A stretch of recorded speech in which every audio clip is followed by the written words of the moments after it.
Important হচ্ছে যে বিষয়গুলো সমস্ত রাজনৈতিক দল ঐক্যমত্য হয়েছে সেগুলো বাস্তবায়নের জন্য কি করা হবে, এবং ইম্পর্টেন্ট হচ্ছে যে সমস্ত বিষয়গুলো নোট অফ ডিসেন্ট সহ ঐক্যমত্য করা হয়েছে সেগুলো কিভাবে বাস্তবায়ন করা হবে।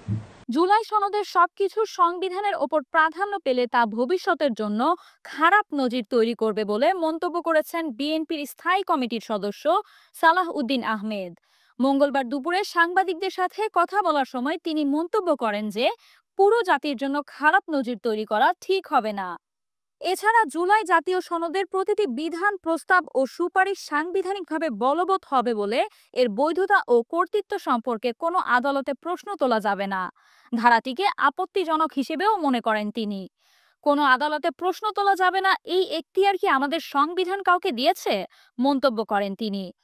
এই সনদ নিয়ে বিএনপির সাথে যখন আলোচনা হবে তখন তারা তাদের আপত্তির জায়গাগুলো উপস্থাপন করবে বলে জানান তিনি। প্রিয় দর্শক, এই ছিল সর্বশেষ সংবাদ। পরবর্তী সংবাদ পেতে ক্লিক নিউজ 24 এর সাথেই থাকুন। ধন্যবাদ।